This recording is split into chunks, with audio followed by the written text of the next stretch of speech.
জয়ানন্দিনী টেলিবাংলা থেকে আমি মুর্শিদ ইসলাম মনি সবাইকে শুভেচ্ছা জানিয়ে শুরু করছি আজকের নতুন একটি এপিসোড। আজকে আমি আপনাদেরকে দেখাবো আমাদের মেয়েদের মেয়েদের আমি তো সবসময় এক্সারসাইজ দেখাই, মানে মেয়েদের উপর বেস করেই বেশি, যাতে মেয়েরা একটু বেশি উপকৃত হোক। মানে এক্সারসাইজের কোনো নেই যে যেটা ছেলে করতে পারবে ওটা মেয়ে করতে পারবে না, কিন্তু কিছু কিছু এক্সারসাইজ আছে যেটা মেয়েদের হরমোনাল এবং মেন্টাল হেলথ, ইমোশনাল ব্যাপার, প্লাস হচ্ছে গিয়ে আমাদের menstruation, after delivery, health condition কীরকম হয়, এটার উপর অনেক কিছুই একটার সাথে একটা ওতপ্রোতভাবে জড়িত।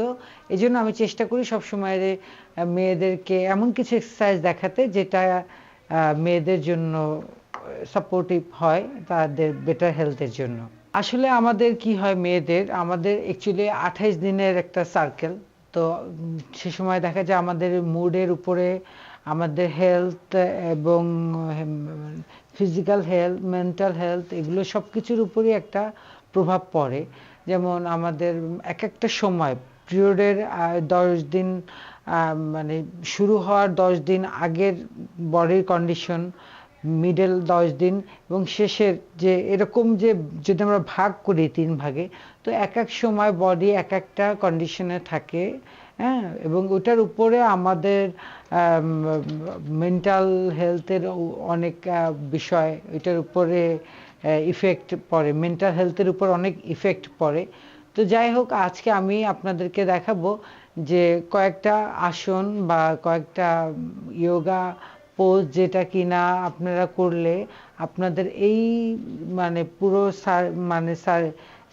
সার্কেলটা খুব স্মুথ হয়ে যাবে। তো প্রথমেই আমরা কি করব, এক্সারসাইজ এটা হচ্ছে গিয়ে কোনো অ্যাকচুয়ালি আমরা হচ্ছে সব কিছু জটিল করি।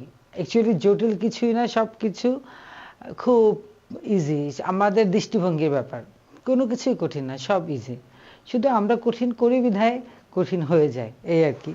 তো প্রথমে আমরা কি করব, আমাদের এটা কি মোবিলিটি, আমাদের বডির যে একটা মুভমেন্ট যত স্মুথ থাকবে, আমাদের সব কিছুর উপরে ওরকম একটা ভালো প্রভাব পড়বে, একটা ভালো ইফেক্ট পড়বে।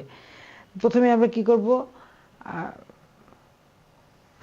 আমাদের শোল্ডার, হ্যাঁ শোল্ডার প্রথমে ডান দিক থেকে পিছনের দিকে এবং একটু ডিপ করে করতে হবে। হ্যাঁ, এই একটা আছে কিন্তু আমরা হালকা করে ঘোরাই, আর একটা আছে কিন্তু ডিপলি। হ্যাঁ, এইভাবে করে আমি সাইড হয়ে যদি দেখাই বা যদি আমি পিছন ঘুরেও দেখাই, আপনারা দেখেন, একটা হচ্ছে ডিপ স্ট্রেচিং, এভাবে 10 বার ক্লকওয়াইজ, 10 বার অ্যান্টি ক্লকওয়াইজ। হ্যাঁ, 10 বার যদি আপনি এদিকে করি তা 10 বার আমি অপোজিট ডাইরেকশনেও 10 বার করব। তারপর আবার আমাদের হাত যদি এভাবে হাত মেলে 10 বার এরকম, এই যে এভাবে করে 10 বার, আবার অ্যান্টি ক্লকওয়াইজ 10 বার, আবার আমাদের হাতের রিস্ট এইটাও এভাবে করে 10 বার অ্যান্টি ক্লকওয়াইজ 10 বার, দুনো হাতেই। তো এই গেল হাত। তারপর হচ্ছে গিয়ে আমাদের যদি শোল্ডারের এই এই অংশের কথা বলি, তাহলে এইটা এরকম কোমরে হাত দিয়ে নেবেন, দেখবেন আপনার করতে ভালো লাগবে। হাত ছাড়া থাকাতে কোমরে ভালো, এখানে হাত দিয়ে নিলে একটু ভালো লাগে। তো যতটুক একদম টান টান করে, এই যে এখানে আমাদের থাইরয়েড গ্ল্যান্ড থাকে, হ্যাঁ, এটার উপর আমাদের প্রেশার পড়ে। তো সেক্ষেত্রে আমাদের হরমোনের এই যে যে আমাদের হরমোনাল যে ব্যাপারটা, যেটা আমাদের মেনস্ট্রুয়েশন, আমাদের অনেক কিছু, আমাদের মুড, আমাদের হেলথ, আমাদের সেক্সুয়াল লাইফ, আমাদের বাচ্চা ধারণ করার ক্ষমতা, অনেক কিছু ইয়ে করে রিলেটেড, এটার উপরে প্রেশার পড়ে। এটা দেখতে মনে হচ্ছে যে ঘাড় উপরে আর নিচে, কিন্তু একদম টাইট। হ্যাঁ, যতটুক টাইট করে যায়। এভাবে করে 10 বার উপরে 10 বার নিচে। যখন নিচের দিকে নামাবো অবশ্যই থুতনিটা আমাদের এই মানে চিকিৎসা মানে এখানে আমাদের টাচ করতে হবে। দেন 10 বার ডান দিকে আবার সেন্টারে, 10 বার ডান দিকে আবার সেন্টারে, 10 বার বাম দিকে আবার সেন্টারে। ঘাড় রোটেটে একটা ব্যাপার আছে, সেই ক্ষেত্রে হাত দুটো আমরা এখানে রেখে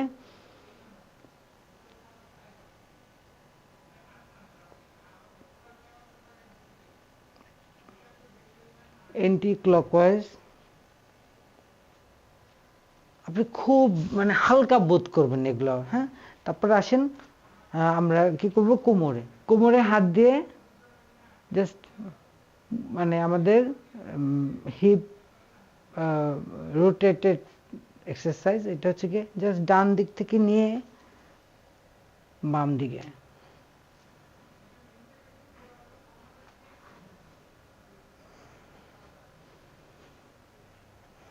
আবার বাম দিক থেকে উল্টা, মানে ক্লকওয়াইজ এন্টি ক্লকওয়াইজ এভাবে। এই তারপর আমরা কি করব, পা দুটোকে জাস্ট হালকা একটু শোল্ডার বেস একটু, আমাদের টোজ একটু আউটসাইডে থাকবে। দেন আমরা ঘুরে যাব, ঘুরে হাত দুটোকে উপরের দিকে আমরা এভাবে করে লক করব। জাস্ট এভাবে করে এই যে বাম পাটা আমরা কি করব, ভাঁজ করব, কিন্তু আমরা কিন্তু মাটিতে লাগাবো না। হ্যাঁ, উপরে হাত থাকবে। দেন 1 2 3 4 5 6 7 8 এভাবে করে আমরা করব। কিন্তু যখন আমরা উঠবো তখন যেন ডান পায়ের উপর ভরটা দিয়ে আমরা উঠি। হ্যাঁ, এভাবে করে একবার ডান পায়ের উপর আবার ঘুরে যে আবার হাত কি করব, আপনারা বিষয়টা বুঝতে পারছেন কিনা? এই যে আমি ভাঁজ হচ্ছি, এই পাটা আমরা ম্যাটের উপরে শূন্যের উপরে এক পা আর এক পা এরকম 1 2 3 4 এভাবে করে 10 বার 12 বার, বা আপনি কম করে যদি আপনার কষ্ট হয় তাহলে একটু করবেন। এই এক্সারসাইজটায় আমাদের পায়ের উপরে যে প্রেশারটা পড়ে সেটা হচ্ছে গিয়ে অ্যাকচুয়ালি আমাদের বডির, আমি মানে এটা সবাই জানে, আমাদের বডির লোয়ার পোর্শন, দ্যাট মিনস নিতম্ব বা পা, লেগ, থাই মাসেল, সব হিপ মাসেল, এই মানে এই শরীরের এইটা যদি গঠনটা যদি সুগঠিত হয় সেই ক্ষেত্রে মানুষের লাইফটা কিন্তু অনেক বেশি ইজিয়ার হয়। কারণ কি, আমাদের পুরো বডিটার ওজনটা কিন্তু পা দুটোই ধরে রাখছে। সেই ক্ষেত্রে আমাদের পায়ের বেশি যত্ন নেওয়া উচিত। পায়ের মাসেলের মানে গুরুত্ব অপরিসীম। হ্যাঁ, আমাদের বডির অন্যান্য অংশের মাসেল কম বেশি যাই হোক, কিন্তু আমাদের পায়ের মাসেলটার উপরে কথা একটা আছে না, চরণ বলে মরণের কথা। পা যখন দুর্বল দেখবেন অনেক সময় শুয়ে থাকলে পা মানে অসাড় হয়ে আসে, ঝিঝি ধরে, তারপর বলে না আমার হাত পা চলে না। তার মানে কি, আমাদের যখন ব্লাড সার্কুলেশনটা প্রপারলি না হয়, প্রপার ওয়েতে আমাদের পা পর্যন্ত না যায়, তখনই হচ্ছে কি এই ধরনের অবসাদ ক্লান্তিগুলো তৈরি হয়। তাই এই এক্সারসাইজটা করলে আপনাদের পায়ের দিকে, পায়ের মাসেল সুগঠিত হবে, প্লাস রক্ত সঞ্চালন বাড়বে। তো এই পর্বটাকে আমি আবার এইটার সাথে রিলেটেড কিছু এক্সারসাইজ আগামী পর্বে দেখাবো ইনশাল্লাহ। সেই পর্যন্ত আপনি সবাই ভালো থাকুন, সুস্থ থাকুন এই কামনা করি। আল্লাহ হাফেজ।